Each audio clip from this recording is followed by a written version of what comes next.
Hello, and welcome to another changing conversation on SGS Live. I'm PJ Kwong, and on today's SGS Live, we're going to be talking about sustainable transport, smart logistics, winning with ISO 14083. I'm going to explore with our guests how ISO 14083 is reshaping sustainable transport.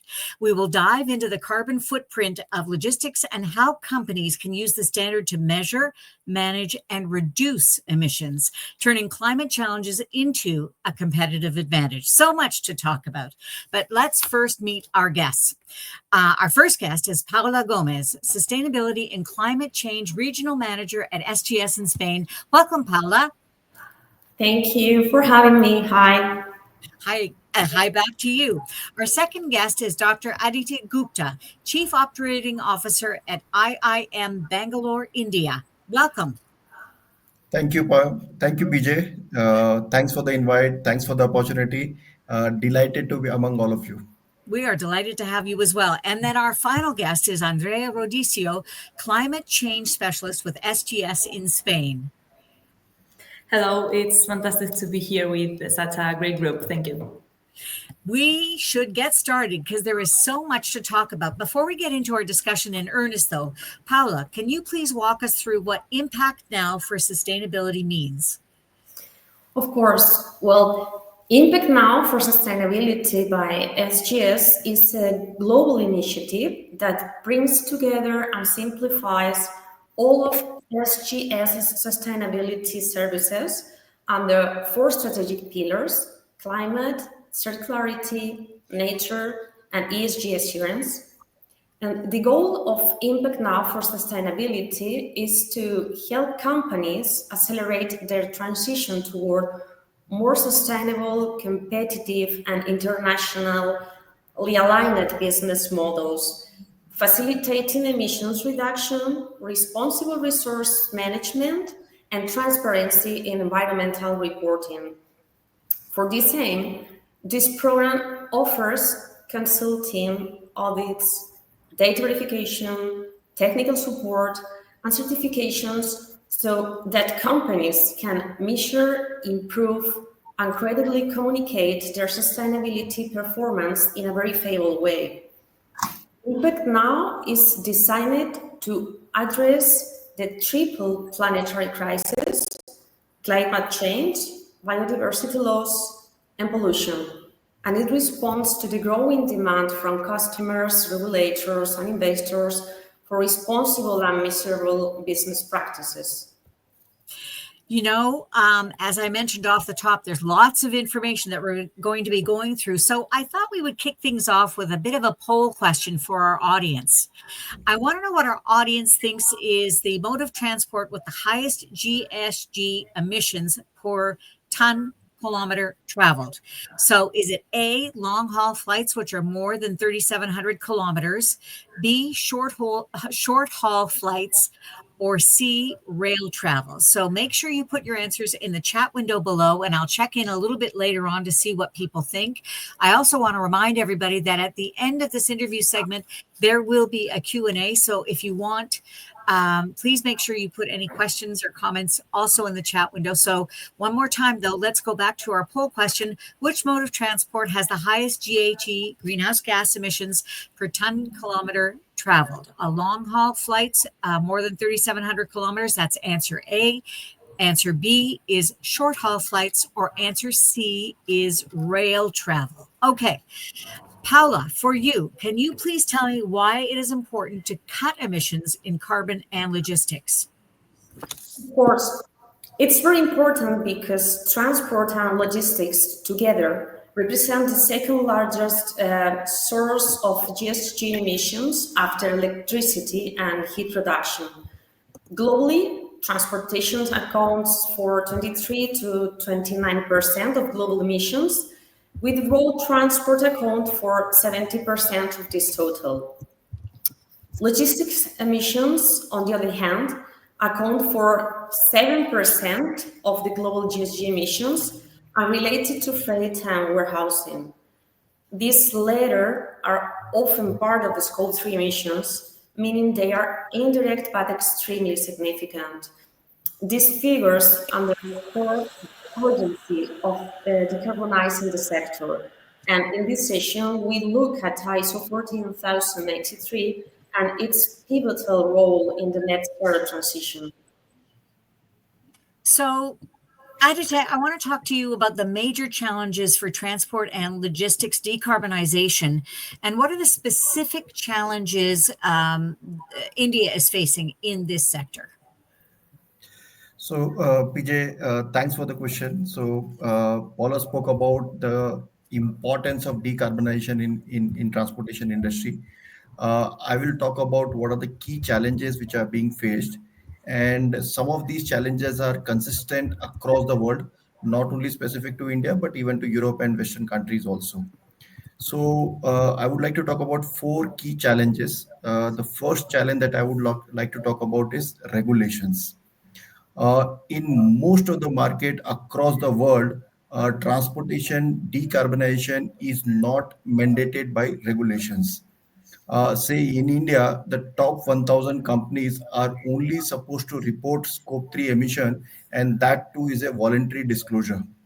If you look at European ETS also, maritime shipment became a part of it in 2024. So the kind of a regulations which are there for decarbonization, say in steel or cement industry, similar kind of a regulations are not existing for transportation. So that's the first challenge that I would like to talk about. The second challenge that I would like to talk about is technology maturity.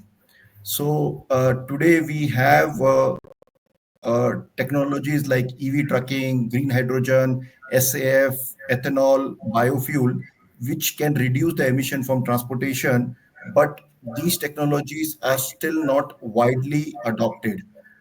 Just to give you an example, say for a EV truck, the carriers are not buying it because there is a large upfront cost. There is an uncertainty about TCO, uncertainty about residual cost, and the shippers are not ready to pay even an extra euro for freight transportation as compared to a normal diesel truck. The third challenge that I would like to talk about is in terms of infrastructure readiness and the supply chain challenges. So, if we talk about large adoption of EV truck, then we need to have a very, very large infrastructure also in terms of charge points and in terms of electric grid availability also. Similarly, for SAF and green fuel also, we need a very large feedstock for to produce them in quantity. So these infrastructure availability and supply chain challenges are also there, which is preventing the adoption of decarbonization of transportation. The last challenge that I would like to talk about is the fragmentation in industry. So as Paula also said, the 70% of the transportation emission are accounted by road transportation, and road transportation industry is extremely fragmented with so many players being there. So to implement any regulation or any initiative with so many players becomes extremely difficult.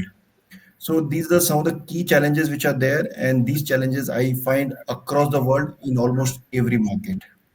Over I to you, think PJ. I think you are absolutely right. It is a very complex problem, lots of things to look at for sure. And one of the things I want to look at, Paula, this is for you. I mentioned off the top the ISO 14083 standard. Why is it relevant and who should use it? ISO 14083 is an international standard that establishes a common methodology for quantifying and reporting greenhouse gas emissions generated by transport operations, both for passengers and freight, and across all models: road, maritime, air, and rail. It provides clear guidelines for collecting, calculating, and reporting CO2 and other GSG emissions in logistics and transport chains. It enables companies to measure their carbon footprint accurately and comparably, facilitating transparency and strategic decisions making in sustainability. And why is it relevant? Because it standardizes the way emissions are measured in the transport sector, making it easier to compare between companies and different countries. It improves the credibility and sustainability of organizations in the eyes of customers, investors, and regulators. It drives climate action and the reduction of the carbon footprint in the logistics sector. And we should use it. This standard applies to any company that has transport and logistics emissions for goods or passengers, but is mainly directed to logistics operators, transport companies, distribution centers, ports, airports, and any entity that wants to measure and report their transport emissions in a standardized way. That is a great answer. So, Andrea, I want to know from you, what are the requirements for companies to comply with the standard? I mean, can you tell me more on applicability, system boundaries, and data requirements? Of course, the ISO 14083 requires including all greenhouse gas emissions from the movement of goods or passengers, covering every transport leg and all logistics center operations from the origin to the destination. It excludes emissions from capital goods, business travel, employee commuting, upstream listed assist, carbon offsetting, and emissions trading. The emissions must be calculated for each transport leg or logistic service. Thought aggregated reporting is allowed for similar operations. And related to data requirements, the ISO 14083 recommends that the companies use primary data whenever possible, such as actual fuel or energy consumption, distance traveled, and specific operational data for each transport leg or logistics center. If the primary data is not available, secondary data like model or default values can be used, but only as a last resort and must be clearly identified in reports. The standard requires documenting the type and quality of data use, as well as reporting the calculation methodology, system boundaries and scope, the data sources and quality, results at both the organizational and service level, and any assumptions or default values applied. In summary, to comply with the ISO 14083, companies must systematically collect, calculate, and report the GHG emissions for all transport and hub operations in their supply chains, using the best available data and following the standards clear rules on what to include and how to report it. Well, this brings me then to Aditech. Can you talk to me about why you opted for ISO 14083 and what are the benefits? Sure. So I will tell you the story, PJ. So as they say, the first step in any improvement exercise is to measure. So yeah, so in India, when we got into this entire decarbonization of transportation journey, there were two key challenges we were facing. The first challenge was there was no online tool which was available to calculate emission from freight transportation. The second challenge was that there were no India specific emission factors which were available, which companies can use to calculate their emissions. So most of the companies were using either US emission factors or maybe European emission factors in terms of DEFRA, in terms of Ecotrans and others. So to solve this particular problem, what we did is that we created an online tool called TEMPT, or Transportation Emission Measurement Tool, which allowed companies to measure and report their emission. At the same time, we did a lot of research to come with the India-specific transportation emission factors. Now, the challenge was that people were saying, yes, there is a tool, there is an emission factor, but what is the authenticity of the numbers that you are reporting? Okay, so we tried to do some kind of a peer review, but we were not very successful with that. That is when we approached SGS for ISO certification. So we first went to SGS India, who directed us to SGS Spain, and we submitted our application, our documents to SGS Spain, and we went through a very rigorous process. And finally, we had the validation for our tool also and for the emission factors as well. Now, this entire ISO certification has made a lot of changes to our life. Okay, so first is that credibility of our tool has really gone up. Okay, now no shipper, nobody really question us about the numbers which are being reported. The second big benefit that has happened to us is that now this particular tool has been adopted by Government of India. So our tool is now hosted on Government of India website, and it is now an ISO approved as well as Government of India approved tool to calculate emission from transportation in India. So I think the impact of ISO 14083 on our journey has been very, very profound. Amazing. Paula, this is your turn now. What about alignment with other existing GHG greenhouse gas emissions accounting frameworks? What can you tell me about that?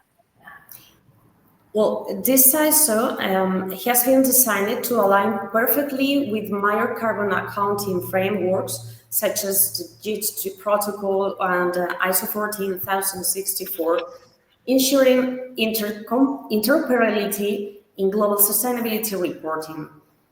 In this context, ISO 14083 focuses especially on transport change operation, offering a super gradual view for organizations. It also aligns with ISO 14067 and ISO 14040 and 44, enabling emissions quantifications at shipment or service level, supporting product level sustainability claims. And finally, it's built upon GLEC framework from Smart Freight Center, which has long been the industry standard for calculating and reporting logistics emissions. I'm, just thinking as you're talking, I'm trying to sort of get all of this information sort of organized in my mind. And it brings me to another question, this one for Andrea. We're going to continue with verification for the moment. And I want to know from your standpoint, why should companies go through a verification process? I mean, what are the benefits?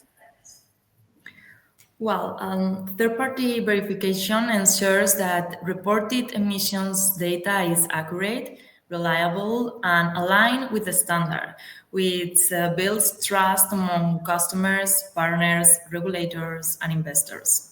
It also helps companies comply with regulation and industry requirements, avoiding the legal or reputational risk.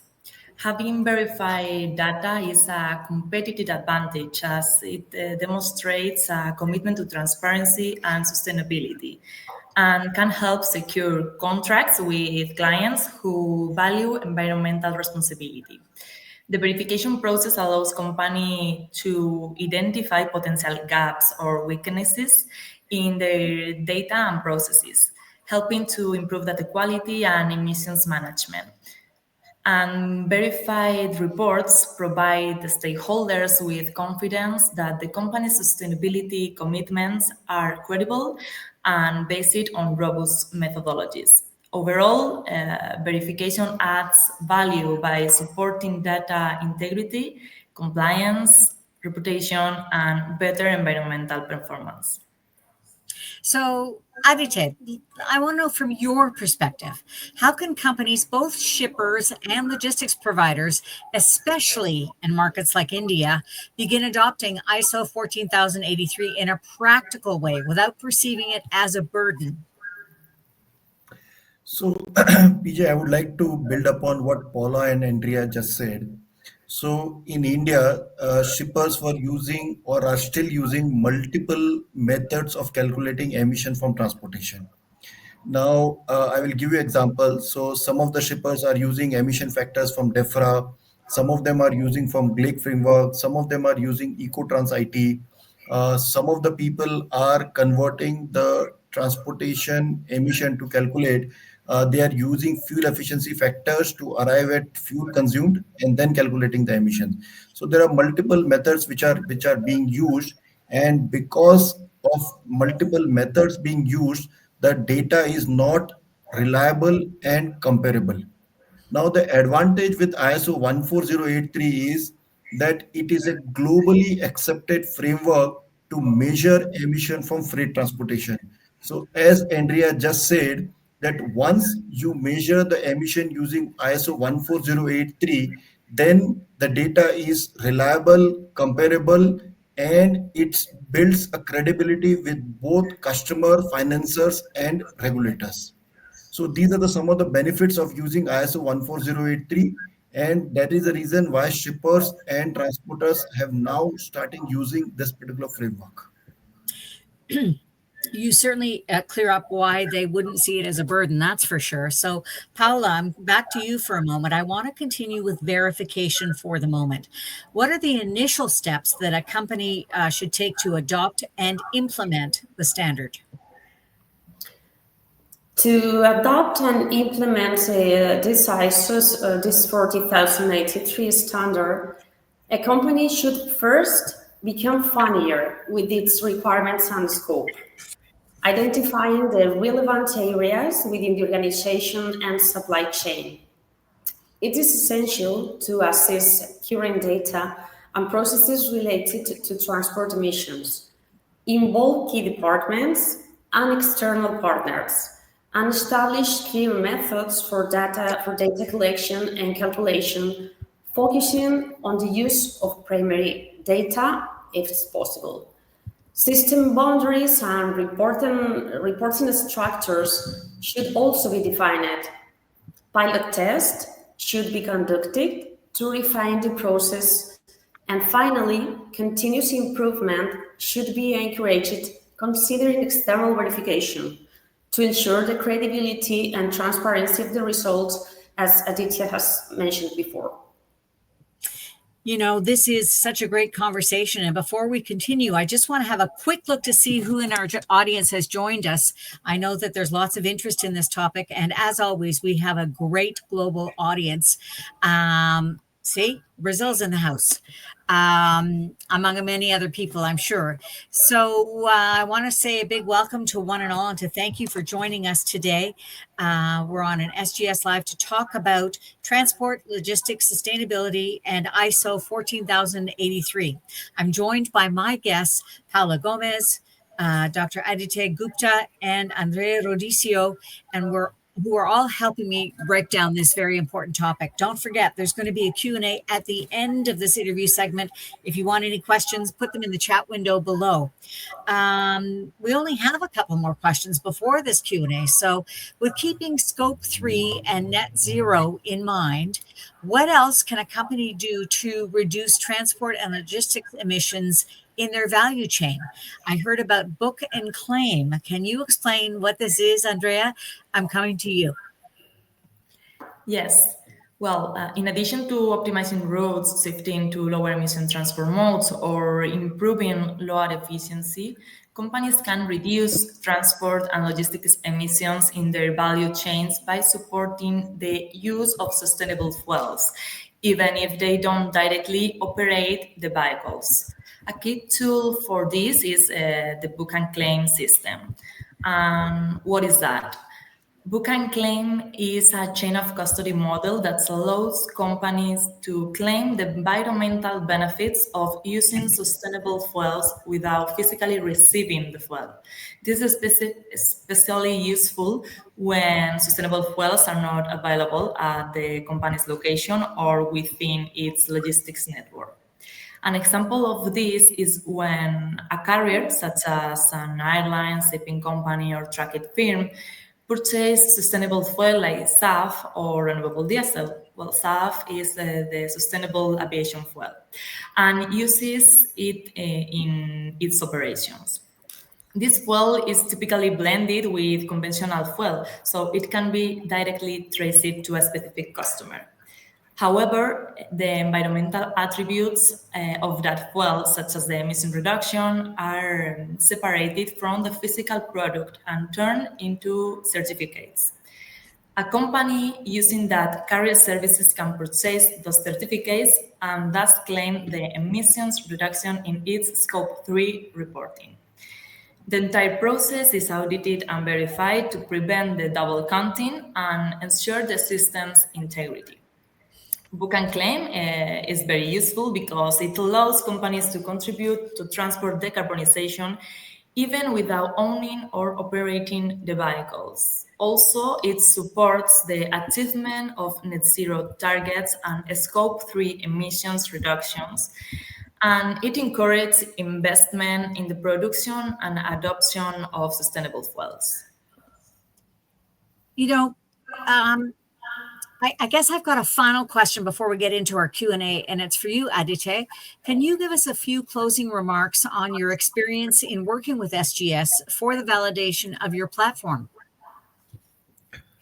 Okay, so as I said before, so we first approached SGS India, who directed us to SGS Spain, and we had a wonderful time interacting with them. So, PJ, I would like to talk about three particular things uh, in terms of our engagement with SGS Spain. First was constructive engagement. So the interaction was extremely collaborative. It was not like an assessor SSE kind of a relationship. And SGS team consistently brought valuable constructive suggestion to the table. The second thing that I would like to talk about is commitment to SLAs. So almost every time SGS team delivered within their agreed service level timelines, which gave us a lot of predictability of the process. The third thing that I would like to talk about is the flexibility. So we found SGS Paint to be extremely flexible and listening to our concerns also. Just to give you an example, say for us, it was not only the validation of that tool, but we also wanted a validation of the emission factors because that was very critical for us. So we spoke to Paula and Andrea, and they were kind enough to include the emission factors also in the final opinion, which was very critical for us. So just to sum up, I think we had a wonderful time working with Paula and Andrea, and that is the biggest reason why I am part of this particular webinar also. It's always about the people. And we've got great people, that's for sure. I want to So, thank everybody for joining us today, and we're going to get into our Q&A. And of course, we're talking about transport, logistics, sustainability, and ISO 14083 with my guest Paula Gomez, Dr. Aditya Gupta, and Andrea Rodicio. Okay. Before we get into our Q&A, though, I want to go back to our poll question, which was which mode of transport has the highest greenhouse gas emissions per ton kilometer traveled? Hard for me to say. I'm not sure why, but the answers were possibly A, long haul, B, short haul, or C, train. We've had people all over the place answer with all three different possibilities, but the actual answer is A, long haul flights of more than 3,700 kilometers. So let's get into our Q&A now with and feel free to drop your questions in our chat. We've had a great question come in from our audience. And that is, will using ISO 14083 give us a competitive edge in tenders or contracts, especially with EU and US clients? That's from Jaconia Amoto. Thank you for the question. Who wants to take this? Okay, me, for example. Of course, absolutely. In fact, not only the calculation of your CO2 emissions for transportation and logistics, it's going to give you a high position. If you verify these emissions, you are going to ensure that they are absolutely accurate, and you are going to give them more transparency. And of course, this is a very key part on your sustainability, or how to fight with in this world, to take or to give a good position against others. Absolutely. I have another question, and this one is going to be for you, Andrea. What type of data is the most difficult to collect for the calculation of logistics emissions? Good question. The most challenging data to collect for calculating logistic emissions is typically primary data from external partners and subcontractors. This includes actual fuel or energy consumption for each transport leg, especially when third-party carriers or multiple subcontractors are involved. as well as detailed operational data at logistic hubs such as energy use for storage, handling, and transshipment. And obtaining accurate distance and load data for each shipment can also be difficult, particularly in complex multimodal or international supply chains.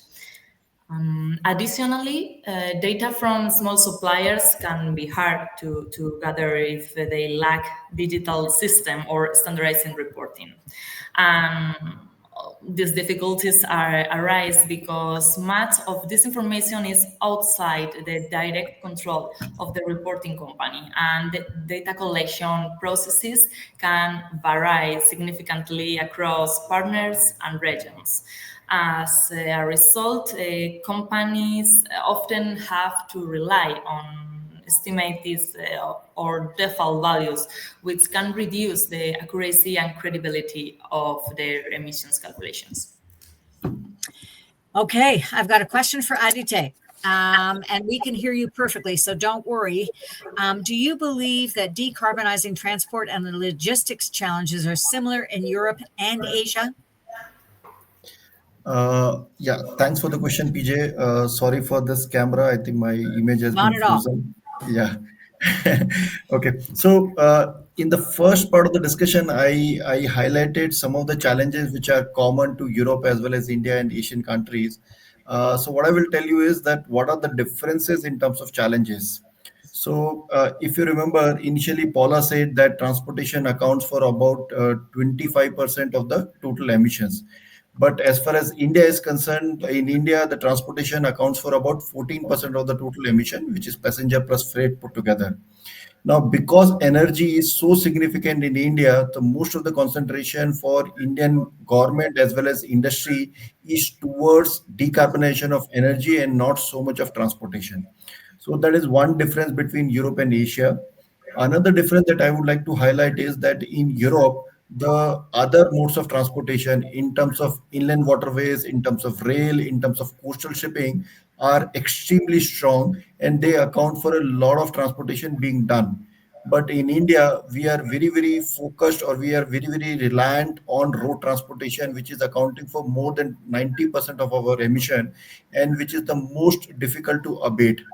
So these are some of the challenges which are specific to India, but these are some of the differences also between European and Indian markets.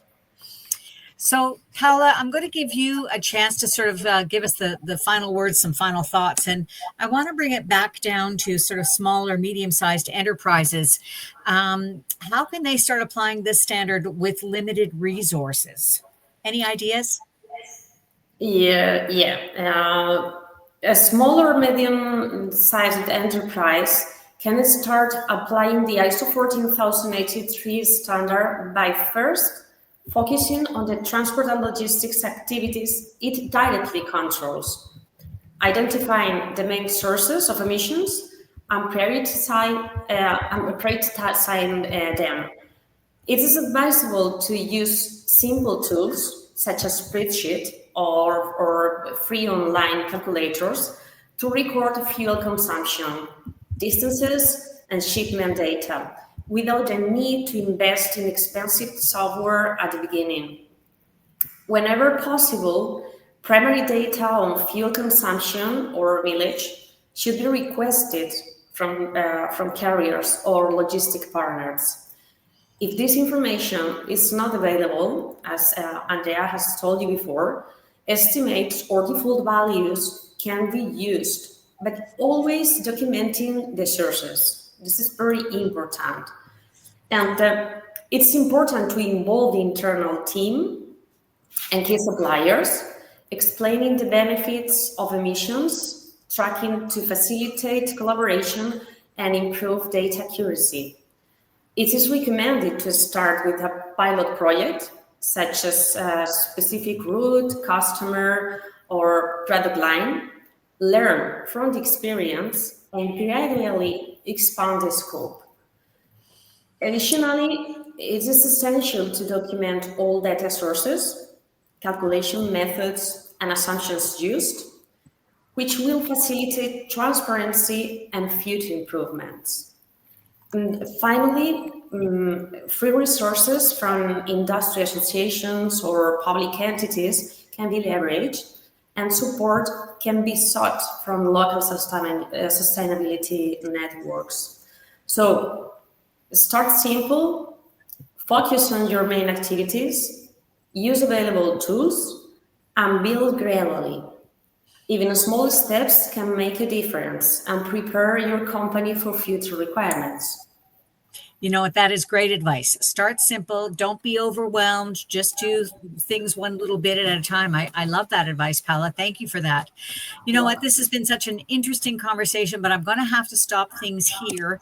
To our audience, I want to thank you for joining us to be part of this fascinating conversation. It's been a very informative SGS Live in our Changing Conversations series. I would also like to thank my guests, Paula Gomez, Dr. Adite Gupta, and Andrea Rodicio for joining me. Don't forget that if you want to learn more information, you can still comment below. We will get back to the comments and questions in due course. You can also visit our website at sgs.com for more information. And in the meantime, I'm PJ Kwong. Thank you for watching, and bye for now.